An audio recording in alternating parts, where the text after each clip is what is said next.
Kimia angkatan 2019. Baik, akan saya bacakan susunan acara pada pagi hari ini. Yang pertama, pembukaan. Yang kedua, sambutan dari Bapak Ibu dosen.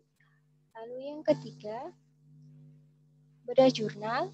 Yang keempat, diskusi grup bersama pemateri. Lalu sesi tanya jawab. Dan yang terakhir, penutupan.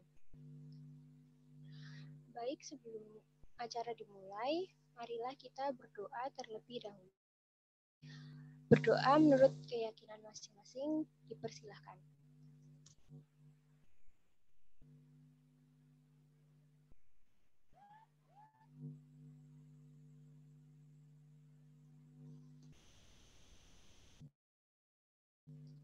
Berdoa dapat dicukupkan. Baik, langsung saja selanjutnya sambutan dari Bapak Ibu dosen.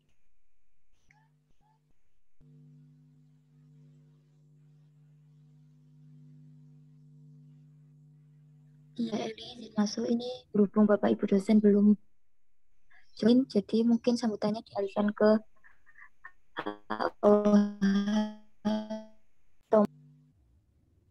Baik, terima kasih Salsa. Baik, sambutan disampaikan oleh Mas Latif Wahyudi sebagai Ketua Himpunan Mahasiswa Teknik Kimia. Waktu dan tempat saya persilahkan.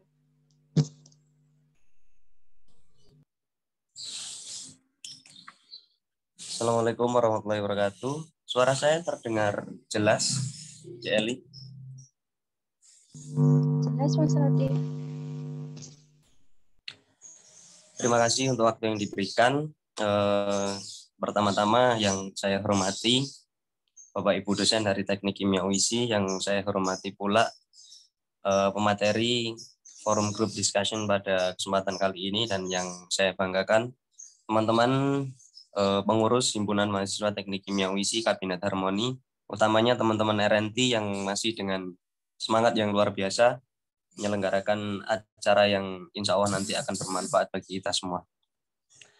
Untuk yang kedua, ucapan terima kasih yang saya ucapkan sebesar-besarnya buat teman-teman yang udah bersedia join, udah bersedia gabung di dalam acara forum group discussion kali ini. Semoga nanti dapat suatu ilmu yang baru, dapat pengalaman baru, pengetahuan baru yang nantinya bisa kita terapkan di lingkup kehidupan masing-masing, seperti itu. Seperti yang kita ketahui ya, untuk forum group discussion kali ini dan bedah jurnal di kabinet kali ini yang dikomandoi oleh Mas Nata, Departemen R&D yang dikomandoi oleh Mas Nata ini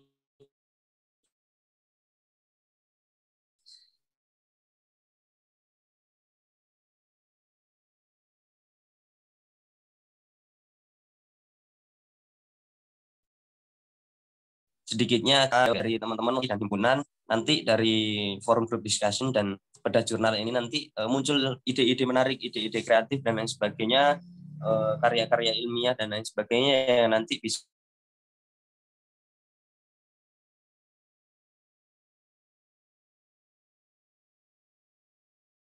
termotivasi atau terinspirasi dari salah satu webinar. Nah, harapan saya selaku ketua himpunan juga seperti itu, harapan Bapak Ibu dosen juga seperti itu. Dari setiap kegiatan, dari setiap agenda program kerja yang diselenggarakan oleh Himatek UISI nantinya bisa membawa suatu motivasi atau suatu inspirasi untuk menciptakan ide-ide kreatif itu tadi, sehingga nanti bisa dikirimkan, disubmitkan, diikutkan lomba untuk berprestasi dan membanggakan nama dari mahasiswa teknik kimia UISI atau nama dari Departemen Teknik Kimia UISI itu tadi. Kemudian yang terakhir mewakili Bapak Ibu dosen dan seluruh staf himpunan Himpunan Mahasiswa Teknik Kimia UISI atau Himatek UISI. Sekali lagi terima kasih untuk semua elemen yang telah berpartisipasi dalam acara kali ini, baik peserta, panitia maupun seluruh kepengurusan dari Himatek UISI. Semoga acara pagi hari ini berjalan dengan lancar dan membawa manfaat bagi kita semua. Demikian yang bisa saya sampaikan. Cukup. Terima kasih sekali lagi. Saya akhiri. Wassalamualaikum warahmatullahi wabarakatuh. Waalaikumsalam warahmatullahi wabarakatuh.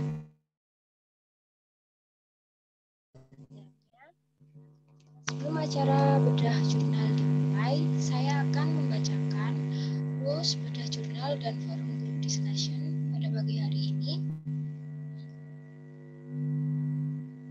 Dari panitia bisa ditampilkan.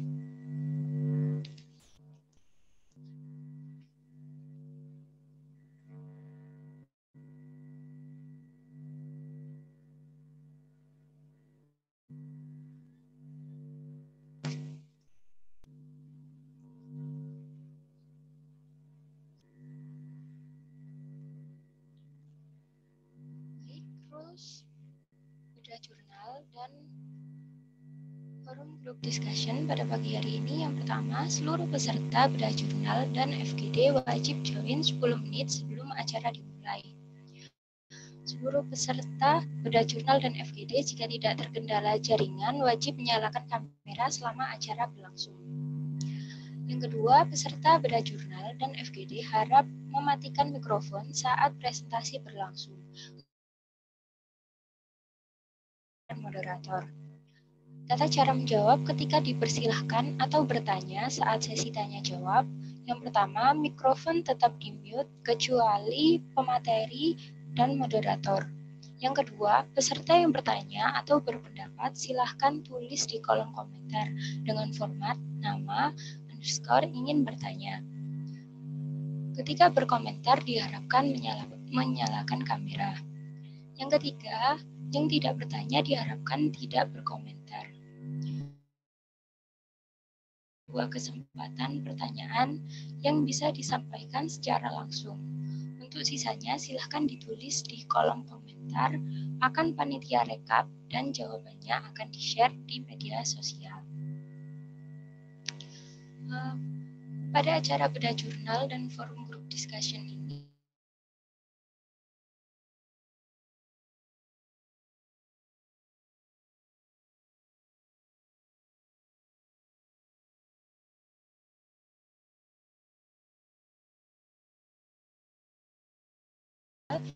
ini PPT-nya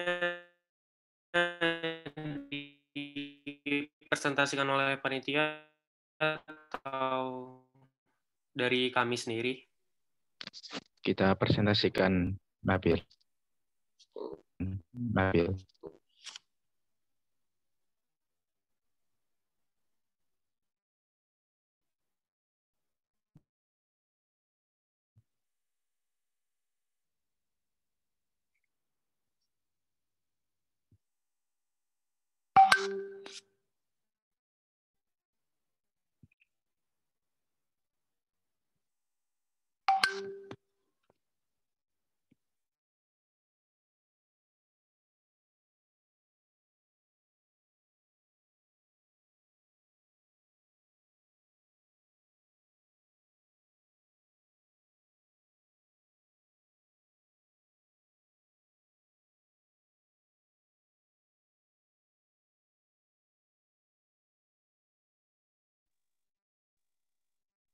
Nabil bisa dimulai, sudah tertampil ya di layar.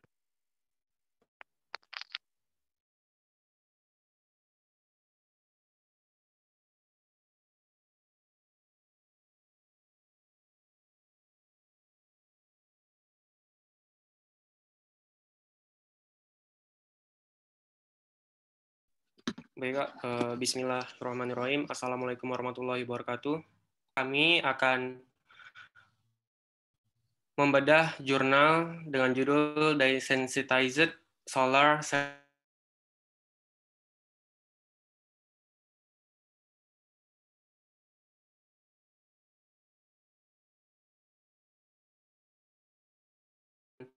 with Nat Alba, BODS, and Scleroderus.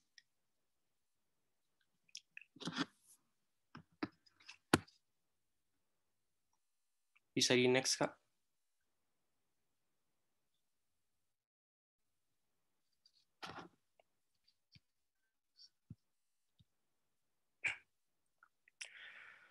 Latar belakang dari jurnal ini yaitu energi yang tak terbarukan, meskipun terjangkau, terbatas, dan dapat dengan mudah habis dan sepenuhnya mengandalkan jenis energi ini, menempatkan energi dunia permintaan beresiko. Oleh karena itu, diperlukan sumber energi yang lebih bersih dan terbarukan. Energi matahari adalah salah satu sumber energi terbarukan yang paling menjanjikan, yang dapat diperoleh melalui penggunaan panel surya. Namun, sel surya silikon konvensional mahal untuk diproduksi. Hal ini mengarahkan para ilmuwan untuk mencari sel surya alternatif yang mencakup sel surya pekawarna. Sel surya ini memanfaatkan pewarna sebagai photosensitizer, dibatasi oleh toksisitasnya tumbuhan melalui fotosintesis yang dapat digunakan. Tujuan dari jurnal ini yaitu satu, menciptakan salah satu alternatif untuk digunakan nanti.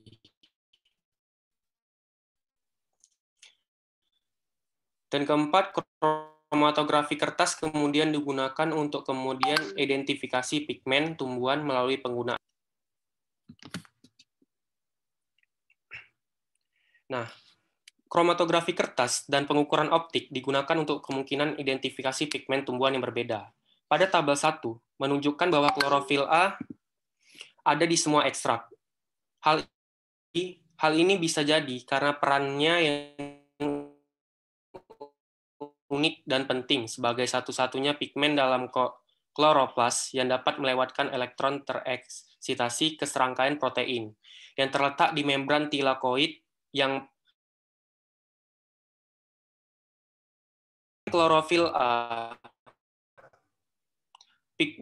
Pigmen aksesoris seperti xanthofil, beta-karoten, antosianin, dan beta-cyan rentang panjang gelombang yang lebih luas untuk melengkapi dengan panjang gelombang tertentu yang ditangkap oleh molekul klorofil.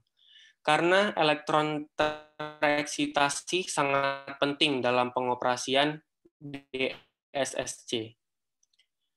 Semakin banyak pigmen tumbuhan yang ada di dalam ekstrak tumbuhan, semakin banyak energi tereksitasi untuk operasi efektif serapan ekstrak tumbuhan, bagian dari keluaran matahari yang diserap untuk bahan bakar.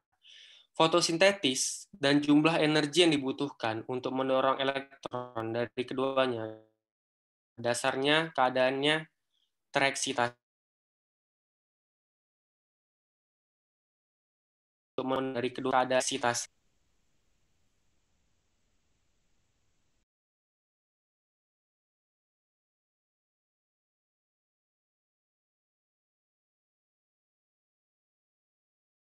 Keluaran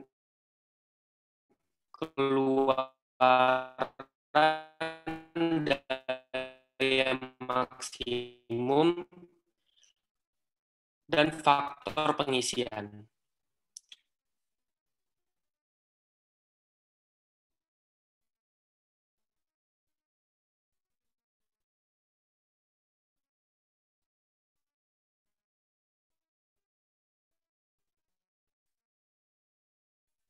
Pada tabel 3 menunjukkan bahwa setiap ekstrak tumbuhan menunjukkan kinerja listrik yang berbeda, memiliki kelimpahan yang bervariasi dari pigmen tumbuhan yang berbeda.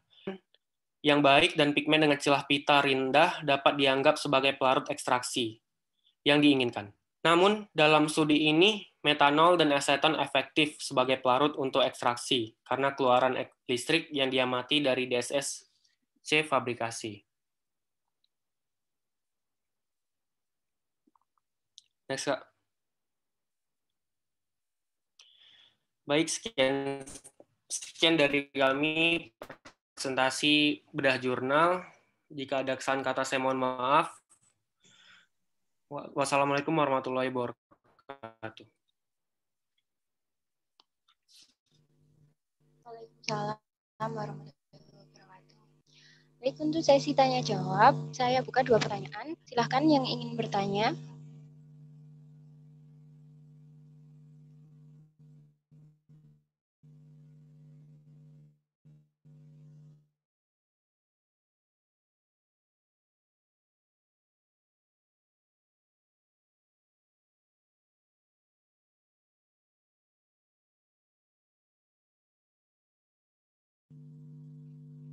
Silahkan Rowina menyalakan mic-nya untuk bertanya secara langsung. Baik, sebelumnya apakah terdengar jelas, Kak? Sudah terdengar. Baik, sebelumnya terima kasih. Perkenalkan, saya Rowina dari SI8. Jadi, dari pemaparan Nabil dan Adistia, saya ingin bertanya, apakah terdapat pengaruh antara warna dari daun mayana? Kan diketahui daun mayana itu kan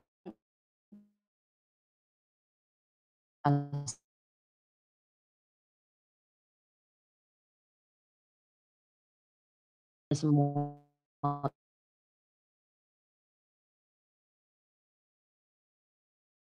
Assalamualaikum warahmatullahi wabarakatuh.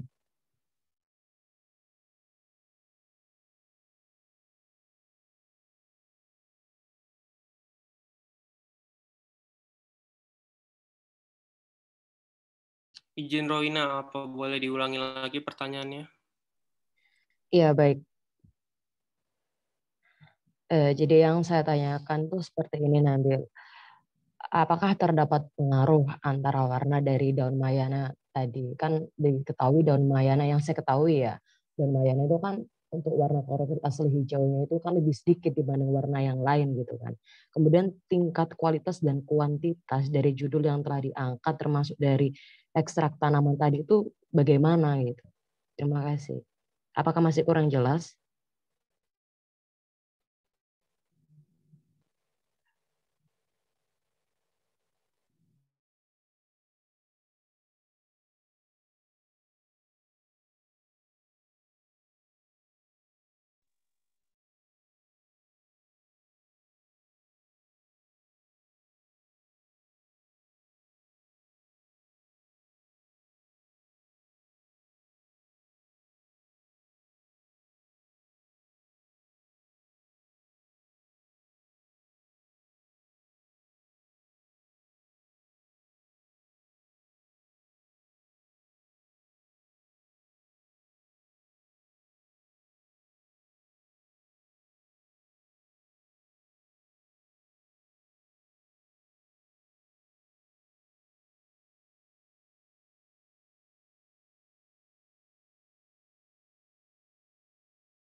Sebelumnya izin menjawab dari itu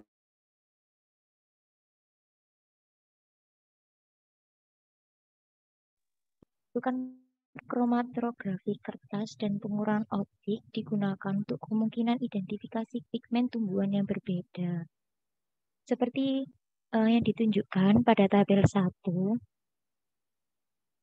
menunjukkan bahwa klorofil A ada di semua ekstrak. Nah, hal ini bisa jadi karena perannya yang unik dan penting sebagai satu-satunya pigmen dalam kloroplast yang dapat melewatkan elektron yang terekstrak di membran tilakoid yang pada gilirannya mendorong fotosintesis. Nah, selain klorofil A, pigmen yang pada daun mayana yaitu aksesoris seperti xanthofil, beta-karoten, antosianin, dan beta-sianin ditemukan juga ada dalam ekstraknya, yang kemungkinan penyerapan rentan panjang gelombang yang lebih luas untuk melengkapi dengan panjang gelombang tertentu yang ditangkap oleh molekul klorofil. Nah, karena elektron tereksitasi sangat penting dalam pengoperasian di SSD, semakin banyak pigmen tumbuhan yang ada dalam ekstrak tumbuhan, semakin banyak energi yang dapat diserap untuk menghasilkan elektron tereksitasi untuk operasi efektif sel surya yang peka akan zat warna.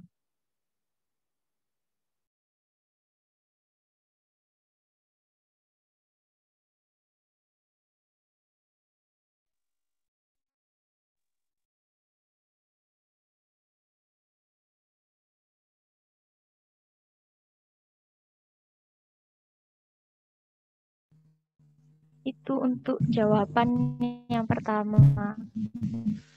Mbak Rowina.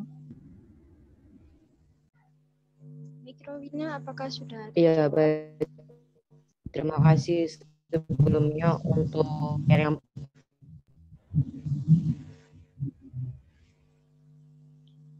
Baik, selanjutnya pertanyaan kedua ada Mbak Syarifah. Bisa on-mic, Mbak. Oh ya, izin bertanya ya. Untuk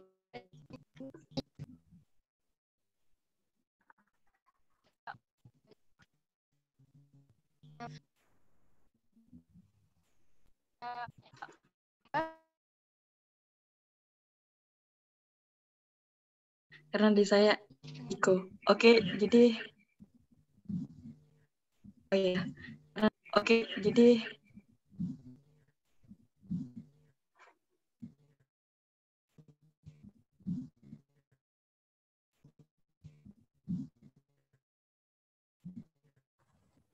izin bertanya kepada teman-teman ini kan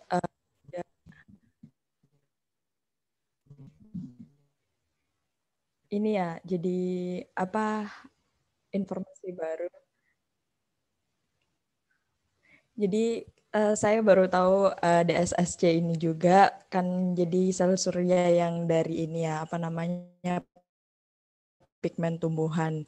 Ini kemudian yang ingin saya tanyakan, coba jelaskan lebih sebenarnya tujuan ini tuh tujuan jurnal ini tuh pengen tahu panjang gelombang yang paling efektif kah, atau pelarut yang paling optimal kah, atau jenis pigmen yang manakah dari daun yang diambil itu yang paling optimal nantinya untuk menyerap sel surya kah? Itu dulu sih. Jadi tujuan utama dari jurnal ini tuh apa?